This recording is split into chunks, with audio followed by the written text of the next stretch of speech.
Welcome to another long format episode of the Dongfang Hour podcast. I'm Jean Deville, your co-host, joined as always by Blaine Curcio.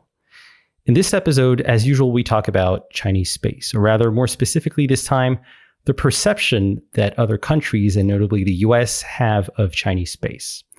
China can be a complex country to grasp for multiple reasons, cultural, political, historical reasons, and sometimes just the language barrier.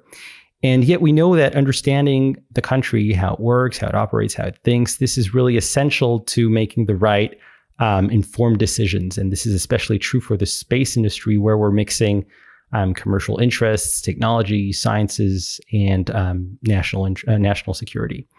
And so that's exactly what we're going to talk about in episode 8 of the Dongfang Hour. Let's get started.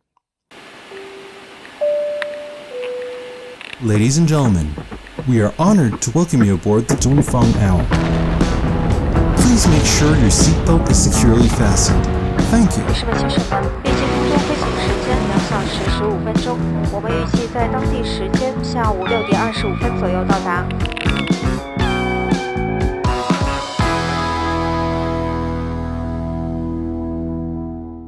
Now, linked to this very topic of understanding China and its commercial space industry, an excellent report was published a couple of weeks ago called Lost Without Translation, Identifying Gaps in the U.S. Perception of Chinese Commercial Space Sector.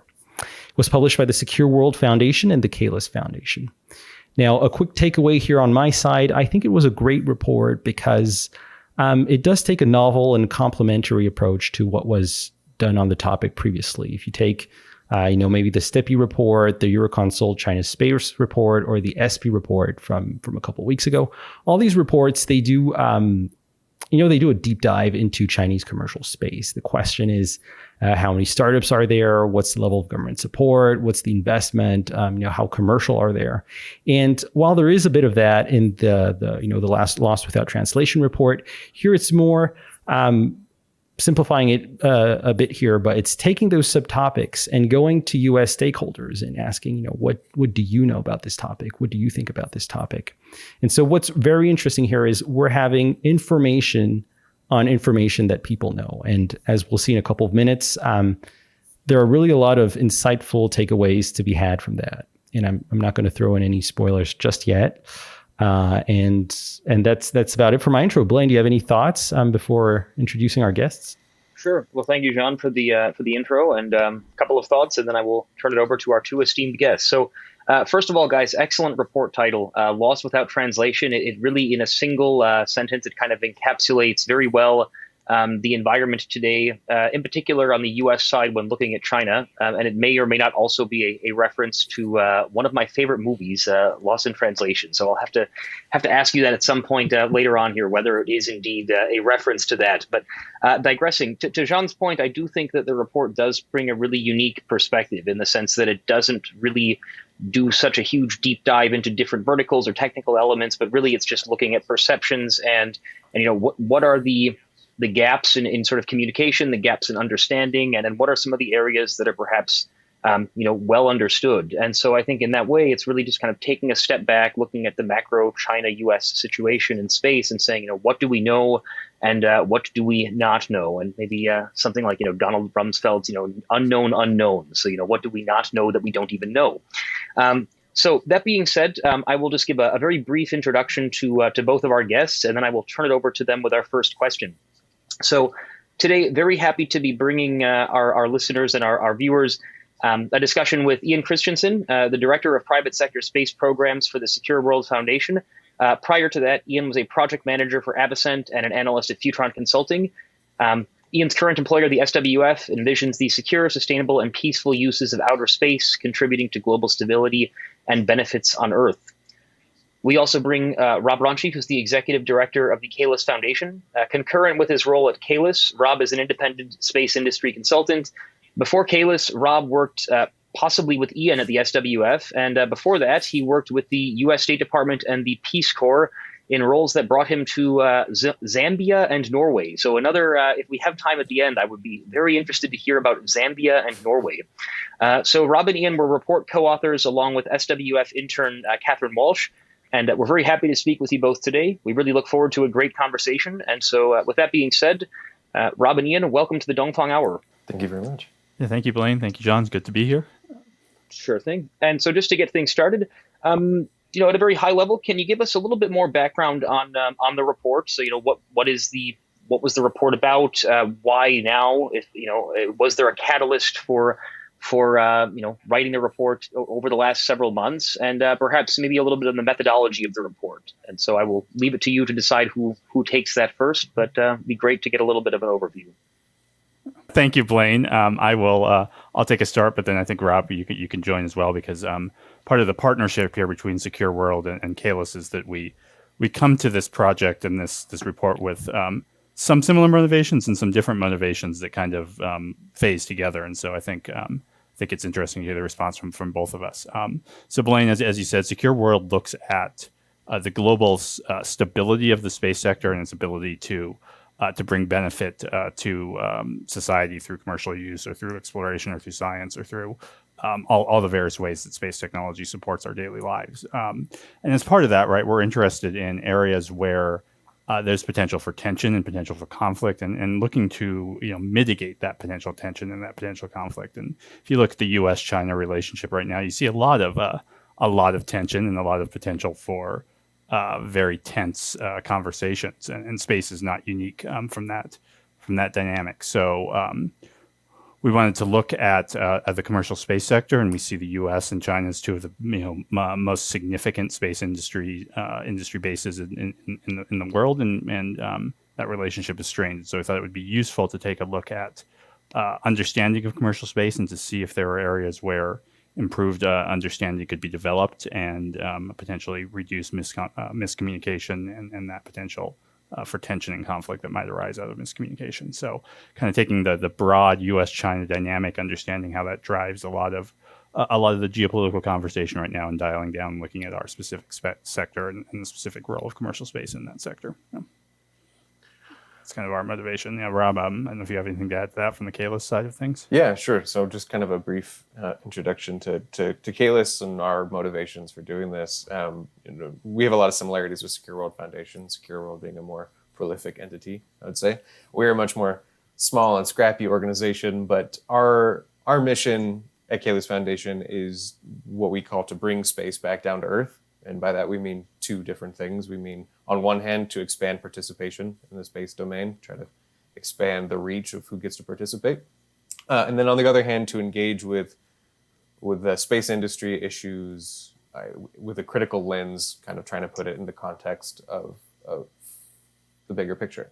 And so for us, the U.S.-China relationship and lack thereof is one of the most challenging and significant issues in the space industry, one that there are constant decisions being made regarding that relationship that have big impacts on the way the space industry develops, whether it's together or separately. So thinking about things like the Wolf Amendment, thinking about ITAR, thinking about now Space Force, there's lots of influence on what everyone does and how commercial space is going to develop based around the expectations between these countries. So for us, similar motivation, tried to add, what we wanted to do was come into this and add some nuance and try to ground the conversation a little bit more in both reality and just a carefully balanced view to help make sure that as stakeholders are making gigantic decisions that are going to impact the industry for decades, that they understand the state of affairs that they're making those decisions in. So we obviously don't come with this report, as John mentioned, that we don't come into this trying to answer the full picture of what exactly is happening in China. There's a lot of reports that are trying to engage in that. What we wanted to do was look into, okay, what are the perspectives that U.S. stakeholders have? How are those perspectives influencing decision-making? And where can we specifically highlight areas where there needs to be further illumination and further research? So how can we make sure that stakeholders, at least on the U.S. side, better understand what's going on and can make effective decisions with that information? So thinking about what we did methodologically with this report is we took, I think we did 15 interviews. We did deep dive, hour-long 30-minute to an hour-long conversations with stakeholders in fairly high positions throughout the industry to try to get a range of ideas and to try to tease out some of the widely held views that we see. And some views, as we'll discuss, are not universally agreed upon. There's some conversation topics are very divisive, and others there's some very strong uniformity in perceptions that people have. So that's what we wanted to illuminate with this. We teased out this information through these qualitative interviews, and then we compared these perceptions to literature, to analysis, to discourse on social media, both on the Chinese side and on the U.S. side, and things like that, to try to tease or to compare the U.S. perceptions to on the ground dynamics. So, kind of looking at the interviews in context with the written literature and report-based discussion to kind of identify where there are narratives that may be divergent or that aren't necessarily aligned. And there's some real interesting kind of implications that emerge out of that I think we'll hopefully get into here in the next few minutes. And so I think, Rob, the other pieces I think I want to mention here is that both of our foundations have been working since 2019 with the Chinese Society of Astronautics to do a series of workshops or discussion sessions, basically to exchange perspectives on commercial space trends and developments between the two countries. And so that kind of influenced this report, in that we saw that dialogue and saw a need to kind of bring more topics into that dialogue, and so wanted to go to do this report to identify some potential topics we could bring into that. So I think that's a long-winded answer to a short question, but hopefully frames where we're going in the next few minutes here. So. Well, yeah, thank you for that. It's nice to see that the Chinese were also supportive of this initiative, although I think you mostly interviewed U.S. stakeholders. And definitely, I think both sides understand that in order to defuse tensions and, understanding on both sides is definitely extremely important. Maybe we can start with a deep dive into some of the takeaways of this report. I have a few ideas in mind. I read the report, of course, myself. But maybe to give you the pick on that, what are some of the key takeaways that maybe you'd like to share with our audience? Yeah, and I think, Rob, we can trade off back and forth here, and then Blaine and John, as we bring up something, go off where we want, right? So I mean, I think this one maybe is not surprising, but it's kind of a core to the entire report, and that is this idea of information asymmetry. So, John, you already kind of mentioned in your introduction, right, somehow how difficult it can be sometimes to fully understand the complexity of the Chinese system for cultural reasons, language reasons, et cetera. And that really did flow through in what we found when we were talking to our U.S. stakeholders, and that there's a general situation in which the Chinese community probably has more information on U.S. commercial space activities than the U.S. sector does on private sector space activities in China. And that has to do with language barrier. It has to do with transparency of information. It has to do with even people's inclination and time to go look for sources on Chinese activities in the U.S. And so that dynamic of there being gaps in information on the U.S. side kind of pervaded a lot of our communications and a lot of our discussions with interviewees, and it leads into the idea of miscommunication and potential tension, because there's a tendency to fill in lack of information with kind of dark space assumptions, right? So that if you don't have a complete knowledge set, you might take some of the geopolitical kind of tenor of the conversation and influence that. So we did see that as a real kind of underlying factor in a lot of the dynamics that we talked about with people. So that's one that I'd start with. Rob, I don't know if you want to pick up on that, or if you've got other ones that you want to do. Yeah. So I would say, core underlying aspects, obviously, that information asymmetry is a huge contributor to the overall dynamic. And then I think just the next layer of core underlying assumptions and things that really reflected in some of the more interesting and nuanced things that we found was that there is a widely held view of China as monolithic and as China, as in competition, is with the state and not with a series of stakeholders and Chinese companies and things like that. So this view that everyone marches to the beat of one drum is fairly widely held. And obviously not everyone believes that, but it's a very common perspective. And in terms of practical views, in terms of what the implications for someone's business in terms of competition, and in regards to comparing policy support on the U.S.-Chinese side, the idea that China moves all in one motion is highly influential on perspectives and potential strategic outcomes that people in the U.S. are considering. So that was another, not necessarily what I would call a key finding, but an important underlying idea that holds it all together. So that's one of the things that we spend a lot of time diving into and trying to further understand is, show that the monolithic perspective is not quite as accurate. And so just to build on a couple of points that you just mentioned and add my own anecdote, which is then going to be a segue into the next question here. So to Ian's point about, this idea that when you have this lack of information, in particular on the US side, you tend to kind of fill in the gaps with kind of dark thoughts and with just sort of nefarious intent, this kind of thing. And then to Rob's point about, this perception that China is very monolithic and everyone moves in the same direction. I recently was speaking with a reporter who I was explaining the different large SOEs that are trying to build China's large low Earth orbit broadband constellation. And you compare this to Starlink in the US, which is very vertically integrated. They move very fast in the US. And in China, you have several, it's effectively, it's a telco in space. So you have the telcos, you have CASC, and then you have, a couple of other big SOEs, all of whom have their own quasi-monopolies, and they don't necessarily want to all work together on this, and their incentives are not necessarily aligned. And this reporter I was speaking with, they said, that's really interesting, because my perception is that in China, the government says something and everyone just does it. It's not, there's no, and so I heard that the government was building this constellation, and I assumed it would just get built tomorrow.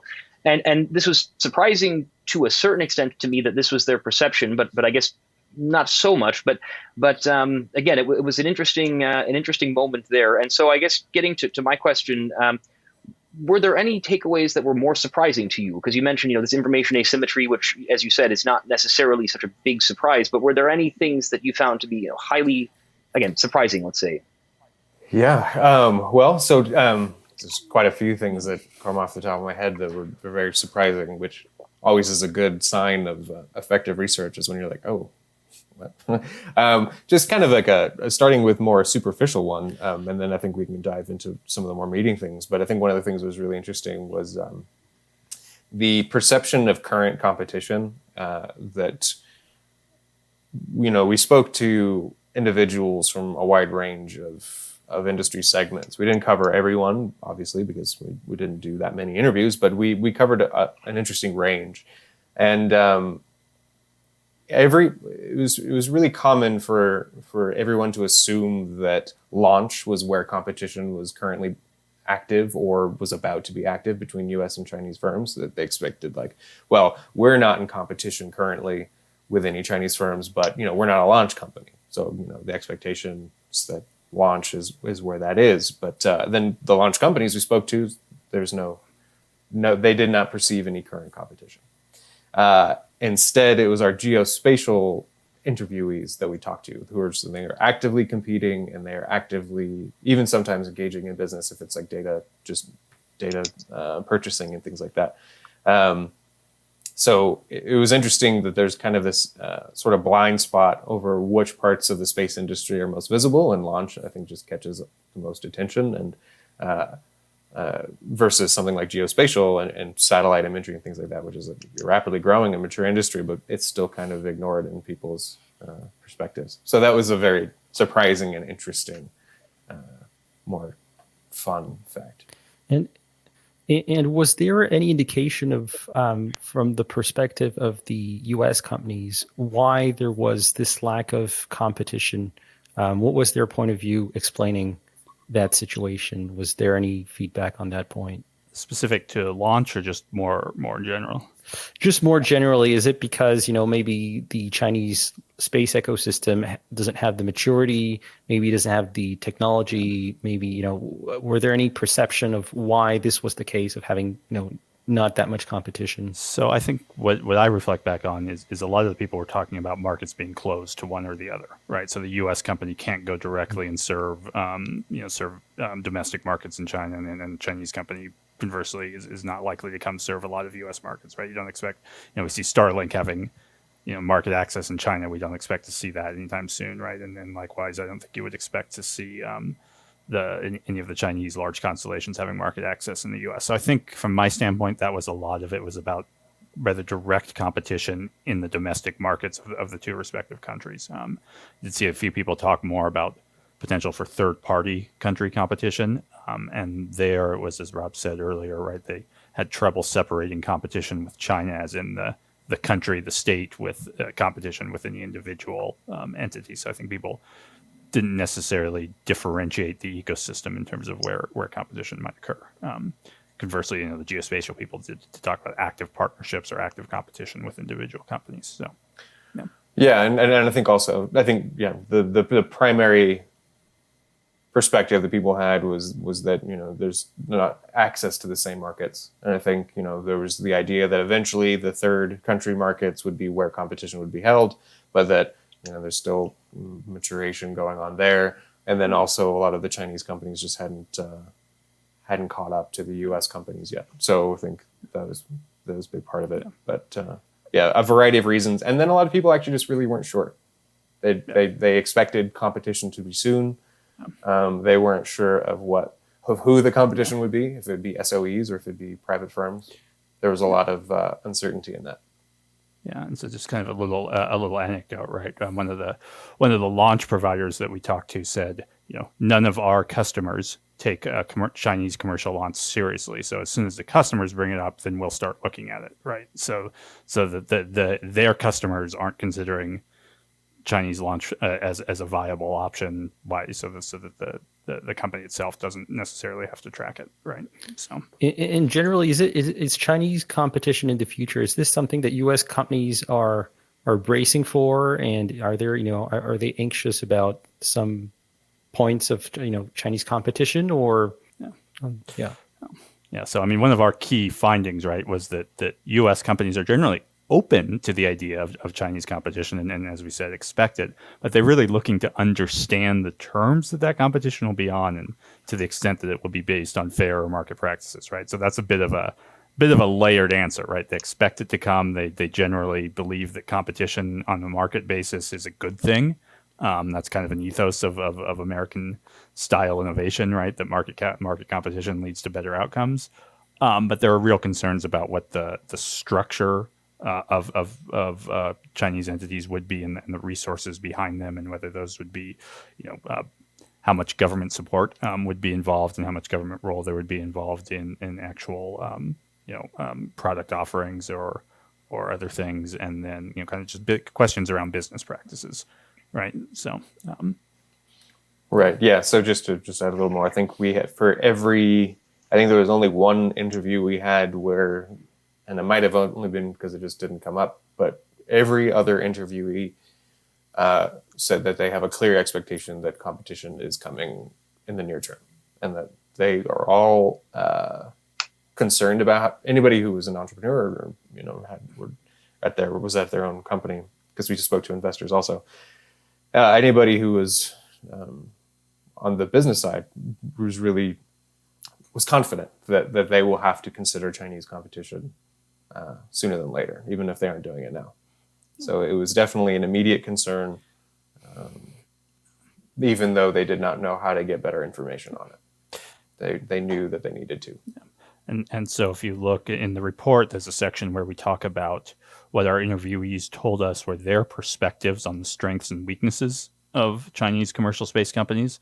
And in general, those strengths and weaknesses were kind of expressed through a competitive lens, right? So how did they compare how do those strengths and weaknesses of the Chinese companies compare to the position of the U.S. industry, right? And a lot of the strengths were things like, we as a U.S. entities believe that the the Chinese companies will benefit from a large amount of government support that we don't have, and that will give the Chinese companies a market advantage, or put U.S. companies at a disadvantage.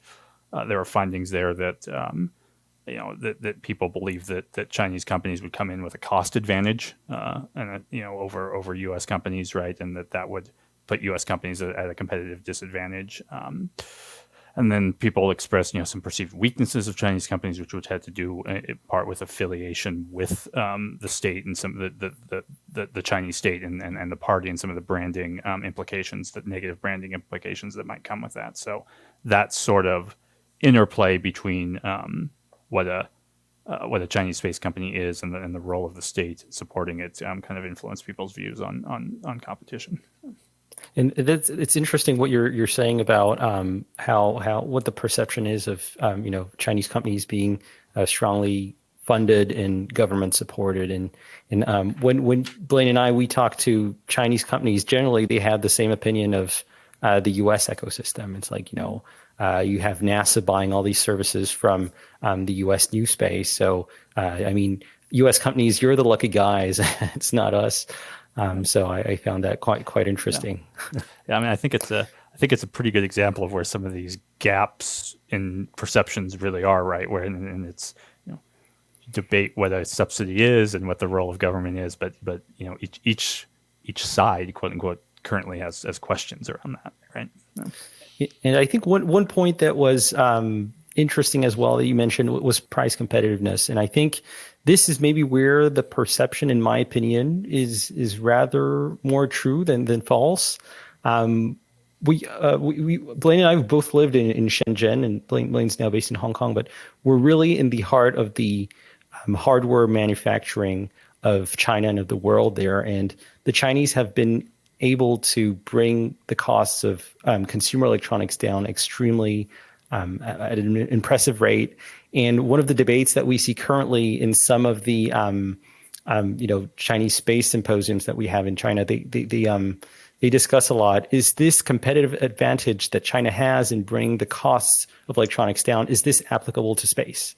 And often, I remember a debate in the China High-Tech Fair in 2019, which was, can Huaqiangbei make satellites? Huaqiangbei being the emblematic electronics market in Shenzhen. And the idea is, as we see one of the trends of new space is using, less space-grade electronics and less certification. And is it commercial off the shelf? Is this maybe a competitive advantage that the Chinese can apply to their space industry? So I think there's still a debate internally, but I think that there potentially is a know-how that could be applied to space. And I think just in some of the consulting experiences that I've had in the past, often when you take a Western company, so more European companies in my experience, and they're trying to enter the Chinese market, and either your product is really it's state of the art technologically, and then you don't really have an issue of price competitiveness in China. But when you have potentially some Chinese competition, more often than not, again, this depends on what component you're talking about, but more often than not, you realize that this is where it's a weakness of quite a few Western companies, is that China is able to bring costs down quite a bit more than Western companies. Blaine, I think you were about to say something maybe on that point, was it? Well, yeah. So getting back to a previous point, and just to unpack it a little bit more, I think there's two. So there's an interesting dynamic in China that I suspect goes kind of under the radar to some extent in the U.S., and this is the idea that in China you have two very separate universes in which space companies may live, and there's the sort of state-owned universe, and then there's everything else, all the commercial companies. And so, for just a couple of points from the report that I think. The answers that you received from your interviewees were, again, I think implying that there's a certain generalization going on. So the first interesting point is that in strengths and weaknesses of the sector, one of your findings from the interviewees was that Chinese companies are much more long-term in their thinking, and that and also this idea that there's all this government support. And so for both of these things, I think there's a big difference between being on the sort of the national team, as we call it in China, the 国家队, and being like everyone else. In the sense that if you are a commercial company in China, in the space sector or in any sector, you are living a brutally precarious existence. There are going to be hundreds of other entrepreneurs trying to take market share from you. There are going to be lots of people trying to get your intellectual property. There's going to be just a ton of pricing pressure. And at the same time, there's going to be all this regulatory uncertainty over everything. And so a lot of these commercial companies are very, relatively more short-term in nature. And the people investing into these commercial companies are a lot more short-term in nature because, again, you don't really know how the regulatory scene is going to shake out. You don't really know whether there's going to be a massive competitor tomorrow that just comes in. And so there's this, if you're on the state-owned, the commercial side, you tend to be rather more short-term in nature. Now, if you're on the state-owned side, it's a bit like in the casino, the house always wins. And if you're the house, which is to say the national team, you can just sit there and keep losing at blackjack and you don't really mind because you're the house. You will eventually always win. And so there's this, I think, big difference there. And I think the same would be said about government support more generally, in the sense that if we look at China, the CNSA, for example, is much less, it's more of a figurehead organization than is, say, NASA. And to that extent, NASA is quite active in awarding contracts to commercial companies because NASA wants strong commercial companies in the US. And, the CNSA is just not so active. And CAS, the big kind of state-owned space company, they have no real interest in awarding contracts to commercial companies because implicitly they're kind of helping out a potential competitor. So I guess getting to my question, am I right in assuming that there's a little bit of overgeneralization on the U.S. side about this sort of everyone in China is just working for the Politburo, and it just and there's, I guess, lack of nuance about the fact that there is the national team and there's everyone else? I mean, is that a fair assessment, do you think? Yeah, absolutely. And so that would say that was a very effective summary of some of our main findings, actually.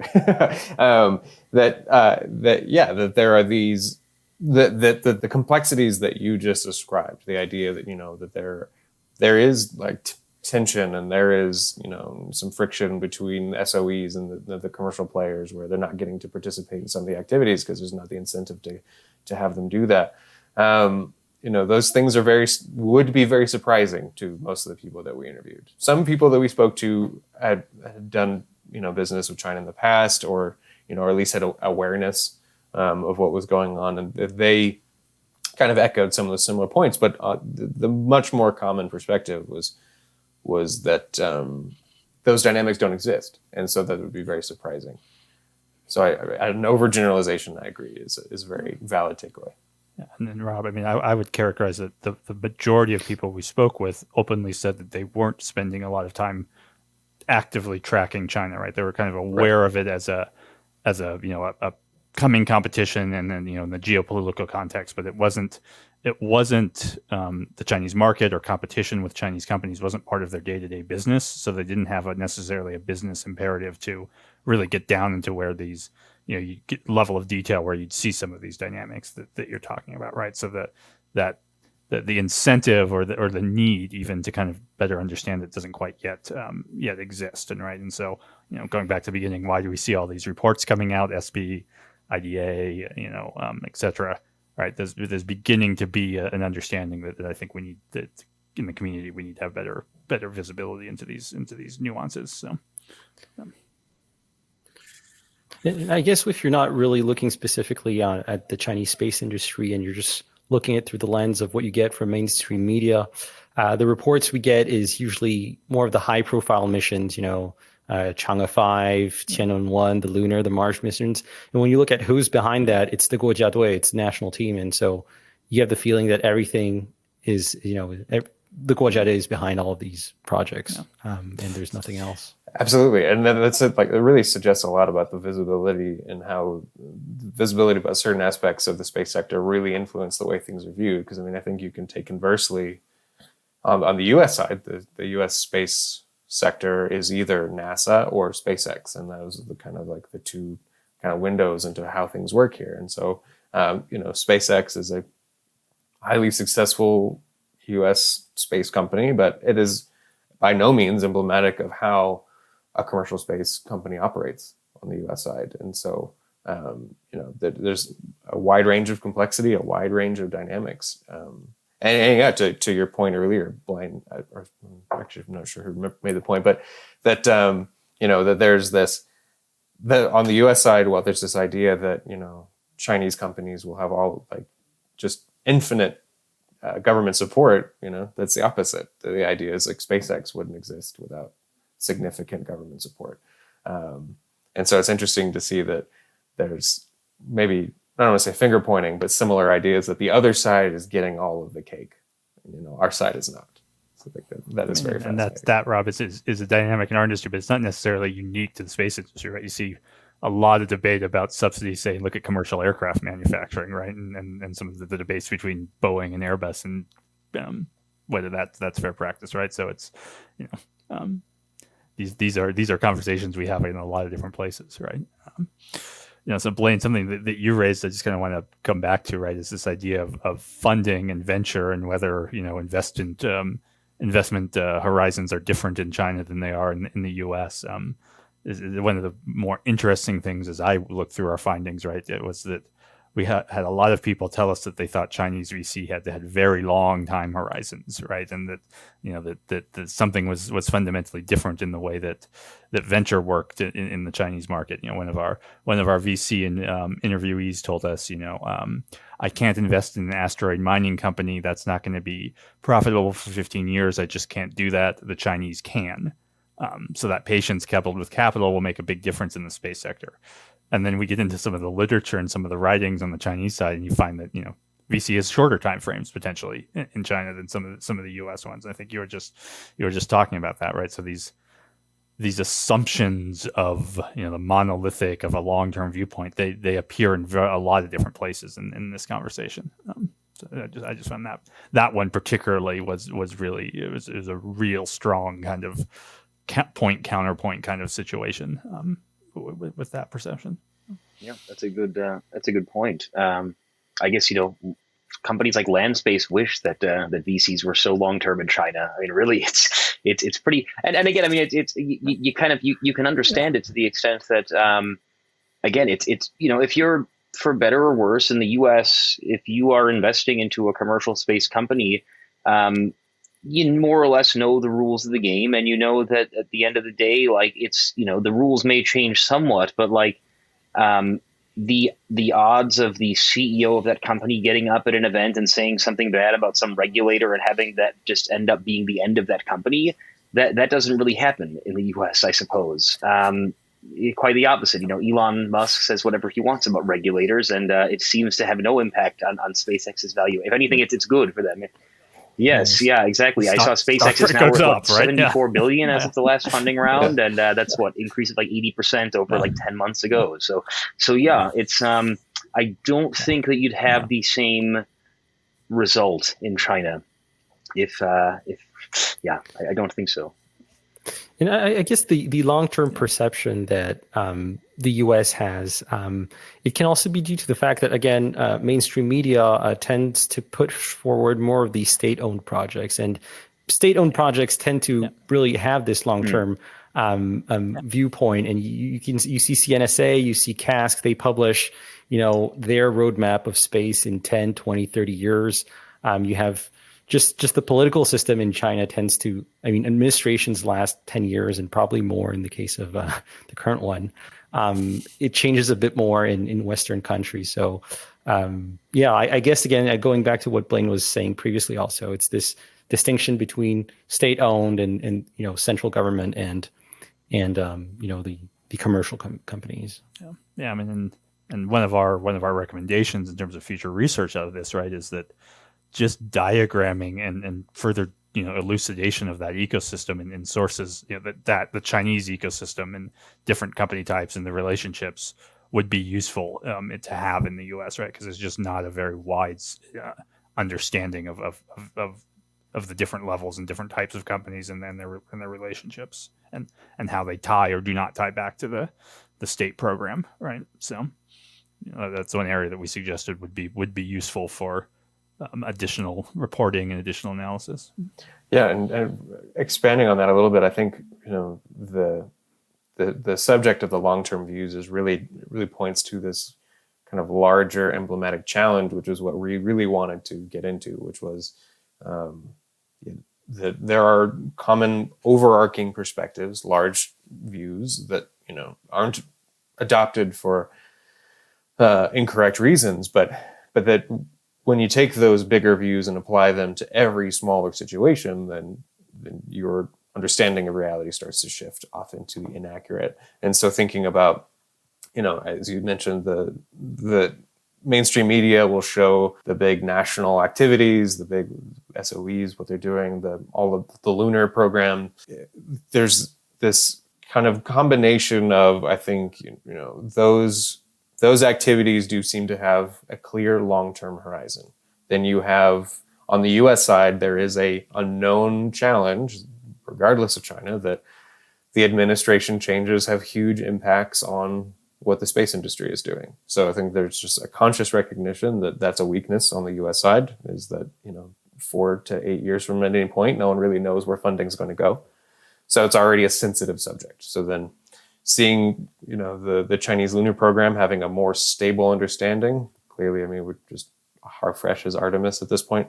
That by comparison, the Chinese side having a more long-term goal, and then just at the bigger cultural understanding that the historical comments, that the view that China is an ancient country, and that the whole idea that, I think it's the quote from Mao, with thoughts on the French Revolution, like, oh well, ask me in 1,000 years or something like that. That was a butchering of the quote, but just like the idea that we view history in a much longer lens. I think that cultural understanding also gets put into this idea that VCs must also have that, and commercial companies must also have that, because this is how China is. But then in reality, it's quite the opposite at that level. Like, when you look at the smaller scale and you look at local events, just because there's a cultural narrative around something doesn't mean that applies to every aspect of life. And what we want to do is suggest, it's important to have nuance and to recognize you can't broad stroke everything if you're going to be accurate in your understanding of what's going on in the playing field. Right, and that also has competitive aspects, right? This is going to be a competitive relationship between the U.S. and China at the nation-state level, at the industry level, at pretty much whatever level you so choose, right? But I think our argument is that developing more detailed, more nuanced understanding improves your competitive strategy, either as a business or a government, right? And so that continuing to have this top-level overarching kind of conversation is probably not the most useful way to develop policy or business strategy. Moving on to another topic, when we talk about China, not just in the space industry, but just in all industries, a sort of sticker that Chinese companies have, and a topic that comes up quite often, is that of IP theft and how to protect your IP. And did that come up at any point during the conversation? Was it, was there an obsession about that, or was it, what was the approach of the U.S. stakeholders on that? Yeah. So I think the question would be, did that not come up at any point in the conversation? Right. I think every interviewee raised that issue, right, as being just a part and parcel of this dynamic. It comes from many different angles, right? Obviously there's an entire history in the U.S. space industry of concerns about information transfer to China and what that means for national security. And we have a whole set of ITAR policies that basically trace back to some of that concern from the 90s, right?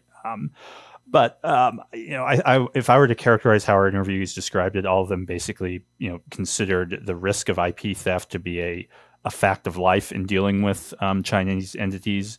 But they also saw IP theft to be a part of the risk of business in general, and that most all of them had IP protection policies that existed irregardless of whether they were interacting with China or not. Or there's potentially a little bit more aware of a potential risk when involved with Chinese actors.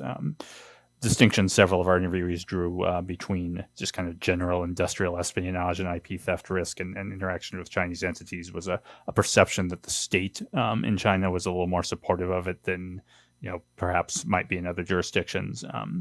But in general, I think people just kind of saw it as a risk that it existed and needed to be aware of, but wasn't an end all to any sort of interaction between the U.S. and Chinese sectors. Rob, is there anything that I butchered in that recollection? Yeah, no, I mean, just yeah, I think it was pretty common to have someone explain, that IP theft always came up as a source of, I think, just common mistrust, but almost everyone described it like, well, everyone's trying to steal our IP all the time. Like, that's just part of the business. It could be U.S. companies, could be European companies, could be whoever. Like, they're like, well, I mean, China might be a little bit more unfair about it with the state support, but we just expect it in general, and we just try to be careful. But mostly the reason it kept coming up was that it does color the perspective of trust and open competition. Yeah. I think that was really where that came up quite a bit. Yeah. And was there any mention of when we're talking about IP protection, was it more, patents leaning, or was it just preventive, means of protection? Yeah, so that's a good question. We actually asked, when this came up in the conversations, we often ask people, are you really just concerned about your technology, or is it business and finance and the whole kind of scope of your IP? And it really was the latter, right? I mean, it maybe the patents and the technology gets a little more visibility, but people were kind of concerned across the board about IP issues. Yeah. I think is it SpaceX or Tesla that famously doesn't do patents? I think specifically just because they know you put the patent out there. I think it's both of them. I think that's kind of a common thing because you put the patent out there, then the technology is visible. Yeah. And so, I mean, and the other thing that we did hear from a number of our interviews is that the space industry in the U.S. is just inherently more security aware. Again, because of the history of ITAR and some of those issues that, I think one of our interviews said, we wake up every morning thinking about protecting our technology IP, and that doesn't matter if it's China or somebody else, right? It's just part of the culture of our industry. And I guess it would also depend a little bit on what type of company you're talking to. I guess a company that, that has a product that has a layer of hardware, but there's also a layer of software, and maybe software is harder to hack once the code is compiled. It's hard to get access to the source code, and maybe they're more confident compared to, say, maybe a 3D printing company where you can just cut open maybe the 3D printed structure, look at what it looks like, and sort of copy the structure. I guess, was there any difference in terms of viewpoint on IP depending on some of the verticals that you discussed? That's a good question. I would say we didn't really, we covered the IP conversation a lot, but we didn't dive into it in terms of comparison between perspectives. I would say, obviously, in some instances, it didn't really come up as much, say maybe with like investors or business development people, more in that really the IP theft or just the IP protection conversation came up as more of a trust-based issue. I do think that maybe some of the harder technology companies, or ones that are probably, I'd say the ones who are more prone to ITAR regulations, would be the ones that were most sensitive of it, but not necessarily because of their own security, because they all professed that they all had very strong security apparatus, but that they, I think that's just the concern if they get associated with losing anything like that. Might have been a bigger driver. I don't know, Ian, what your thoughts were. I think that's fairly accurate, Rob. I mean, we didn't really do that kind of cross-sectional analysis to really get at that level. I will say that there's also an aspect of, if you look at the company and who their customer base is, so some of the more DoD or NASA-driven entities were a little bit more concerned about this issue, perhaps, than some of the more business-driven, business market-driven customers, right? Because of the kind of the trickle down of the government culture around this issue, and how their customers would react to any potential leak of information to Chinese actors. Right. Yeah, that makes sense. Just to shift gears a little bit, and admittedly, this question may be a little. Well, it is certainly outside the scope of the project or of the report, sort of specifically, but. it may have been something that came up in some of the interviews. So one of the things that that John and I have spent a fair amount of time looking at is this kind of relationship between, these three kind of poles of China and the US and then Europe being the third pole. And you have a situation where obviously, China and the US, there's a fair amount of, I guess you could call it adversarial kind of rivalry here. But then Europe is kind of this, it's hard to generalize, but Europe is somewhere in between.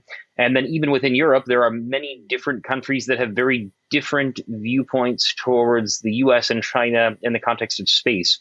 And just in the last few months, we've seen we've seen one high profile situation where a European company that had previously agreed to sell some of their products to China in the space sector. They had to withdraw because I guess Mynaric, it's a public thing. The German government basically said, Mynaric, you cannot sell these laser terminals to China. And so we saw them withdraw. And then we saw soon after they sort of increased their presence in the US, it seemed.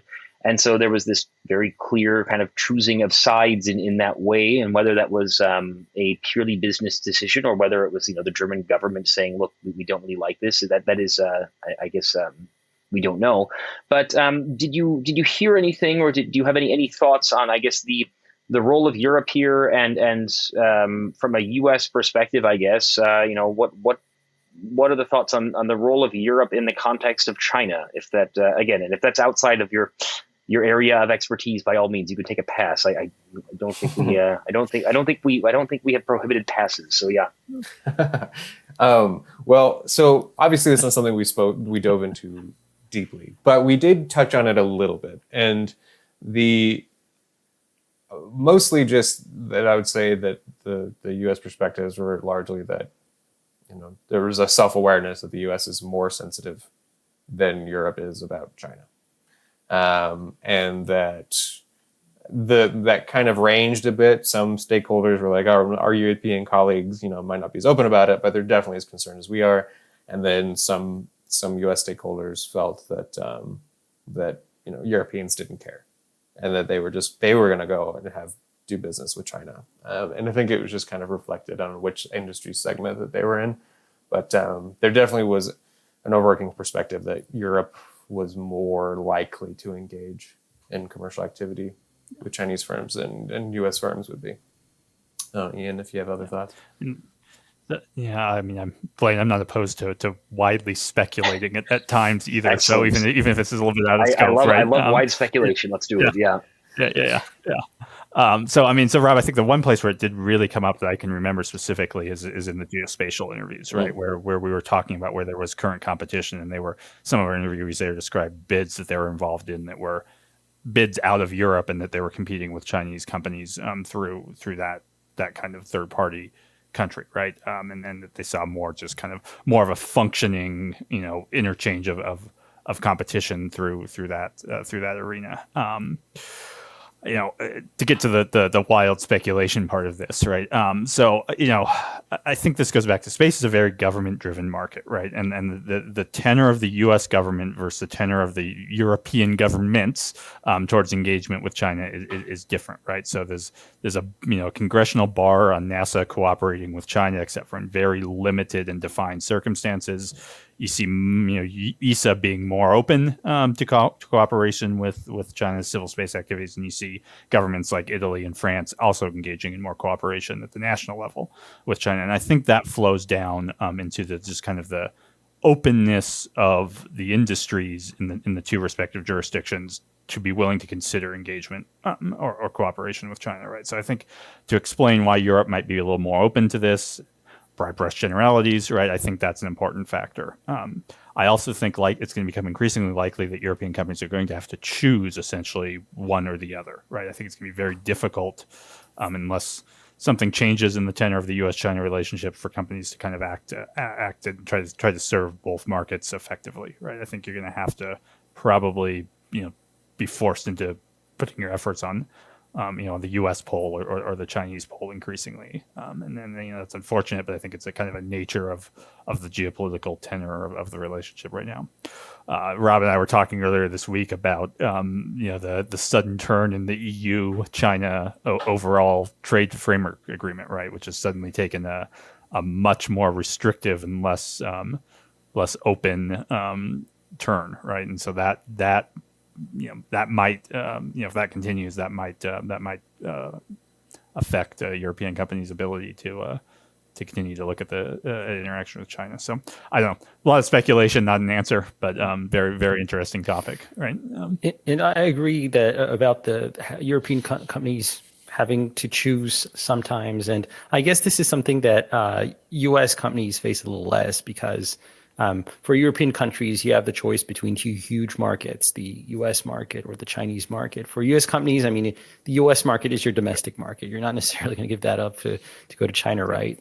And another point that comes to mind also is, more from the Chinese perspective, when you have European companies trying to sell into China, they don't necessarily make that big a difference, I feel, sometimes between the US and Europe. They feel that Europe tends to, again, depends on which country, but can very likely follow the US lead in terms of restrictions. And so there is this, this caution when you're sourcing products from Europe. Not as much as when you're sourcing from the US, but it's definitely there. Yeah. Yeah, I mean, ITAR comes back into this again, right? I mean, that there are limitations that U.S. companies have that European companies have less of, right? And I mean, that's an interesting aspect. And we think back on some conversations I've had in the past with, European, entrepreneurs, is they aren't as familiar with how ITAR works, but they know it's something that might affect them. I mean, the big ones obviously do. But I remember talking to some people like, am I allowed to talk to China? Like, can I even have a conversation? Can I sell something to them? I don't actually know what I'm allowed to do. And this is a German, I don't remember exactly what he did, but just the like on the US side, I think there's just kind of an expectation like, do not pass go. Like, let's not mess with that unless we have some sort of clear authorization. But like those regulations are complex and they're hard to access if you're not familiar. So I could see just more confusion and uncertainty on the European side for those who are newer entrants and smaller entrants. Yeah, I read a short research note the other day that was sort of the sort of implications of ITAR on the space sector, and I had never really dug too much into this to the extent that this research note did, and it was pretty astonishing how if you're a French-U.S. dual national in Washington, D.C. who gets an email from a U.S. person and then you send that email to somebody else and if there was not express written permission for you to do that and there's technology, then you're violating ITAR. And it's like, wow, this is really, there's a lot of there's a lot of restrictions, I suppose, but probably for good reason in many instances, possibly in most instances, but it's certainly it would. To your point, I mean, you'd wake up every morning being a little bit paranoid about everything, I would think, if you were living in an ITAR world. So, Yeah, I was just going to add that actually came up a fair bit and really touches on, again, what a lot of the drivers behind this research really was that on the U.S. side, I mean, there's like people remember when ITAR was expanded to become more restrictive with that launch attempt, and just there's a clear understanding that maybe not a clear understanding, but there was a pretty widely held frustration with ITAR and thinking that that had set the U.S. industry back decades in terms of progress, and there's differing views on whether all the rules are helpful or hurtful or whatever, but just that because those regulations had such a profound impact on the industry that there is genuine fear. There is genuine concern over trust and engagement with China, and as one person described, like if any industry should be allowed to engage in dialogue with China, it should be the space industry, because there's the most fear-prone and concerned industry segment that nobody wants to screw up. So everyone is inherently prepared to protect as much information as possible, was something that kind of came up a lot. But then also just the idea that these regulations and these big decisions are made largely on really big geopolitical factors, trying to, again, add nuance to the conversation and make sure that when big decisions are made, there is strategic information available that helps paint a more accurate picture. touch base on what we wanted to do here. And I think another thing that also, going back to iTarget, another thing that adds to the confusion, I think, for some of the smaller companies is that when say, for example, the U.S. blacklists a Chinese company or puts on the entity list, in China, we have these huge conglomerates, and there's not a space conglomerate, so you don't have that many of them. Like if you blacklist Cask, basically you're blacklisting maybe like 80% of the industry, right? And then you have to try and figure out, are you blacklisting the entire conglomerate, or is it this or that institute? Is it Institute 504? Oh, but that has another name, right? And it starts getting really confusing, and you start getting paranoid about, okay, let's back out because I don't know what I'm doing. And so I guess that adds to the confusion. Yeah, Totally. Yeah, I mean, the easier decision is to not engage, right? If it's that complex and that much risk, just hands off, right? Oh yeah.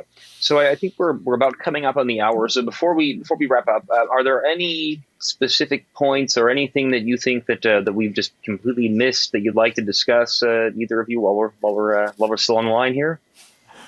I mean, I'm sure that there are. I'm sure we've missed things ourselves, right? I think each time we look at this, there's a little thing that comes up differently. I mean, as I think about this work, it's how do you, the question that we're struggling with and trying to work on is how do you build this nuance? How do you build this increased understanding within this context of the overall very tough geopolitical situation, and that it's really difficult to separate. Here's our small space industry from the very large kind of geopolitical tension that exists between the two states. And so, that's the dynamic that, it pervaded most of our conversations in the interviews. It pervades most of the literature, right? And it clearly is a very real and existing situation that's not likely to change in the near term, right? So, how do we do better with describing interactions between the U.S. and China, building better understanding between the U.S. and China, and really looking at what's commercial and economic competition versus what is and is not, strategic geopolitical competition. And that's kind of the convoluted situation in which, we're trying to have this conversation. And so I think it's, reports like what we did, reports that, Euroconsult puts out, SB, others, it helps to do that. And I think that's, keep working at that, and we have potential to do a little bit to improve a little bit of the nuance and dial back some of the hyperbole in the conversation. I think that behooves us all. So I don't know. And overall, Ian, and Rob, how do you feel at the end of the report? What's your assessment on the level of knowledge of U.S. stakeholders on China? Is it because I guess there's misconceptions and there's rather accurate portraits, and where do most stakeholders where are they located in between the two? I think what I would say is that I wouldn't want to say or suggest that there's a prevalence of ignorance and that there is just a lack of knowledge or awareness. But I would say that the access to information and the access to a better understanding is incredibly limited. I would say that it is very difficult for a lot of people in the U.S. industry to get a nuanced perspective and to get accurate information. I mean, there are good reports that are out there, but there are a lot of reports that are out there, and some of them are better than others, and some are helpful and some are less.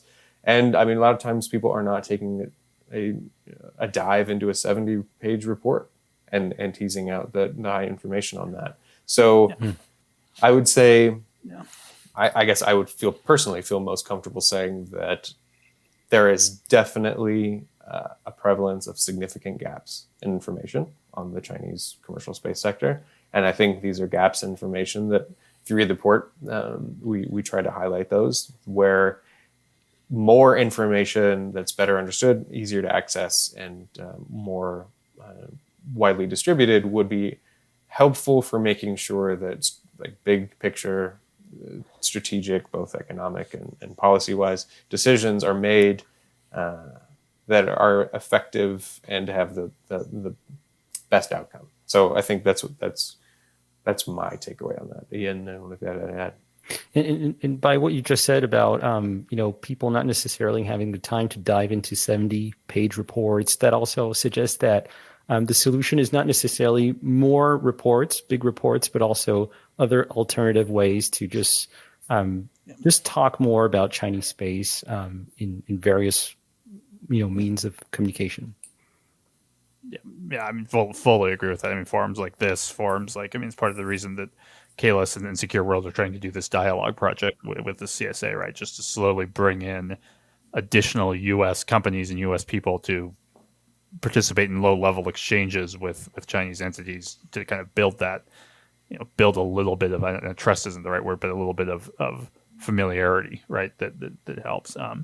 So I think, to go back to the question, John, I mean, I would say that people have a pretty good awareness of some of the broad, high-level themes in U.S.-China engagement, around security tensions, around some of these IP issues, around some of the debates around human rights and those sorts of outside of the space sector strategic level conversations.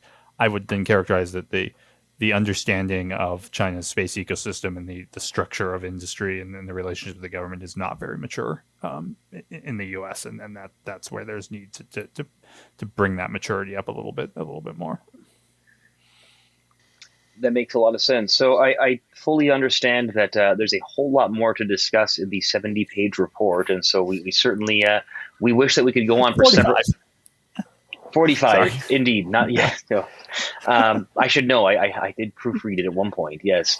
But digressing, it's 12:30 a.m. here, and so we're getting. So if any of our listeners, want to learn more, want to get in touch with you so that you can discuss the entire 45-page report, where can we find you? If you don't mind us asking, what whereabouts on the internet should we send our listeners looking, and then we can kind of wrap up here.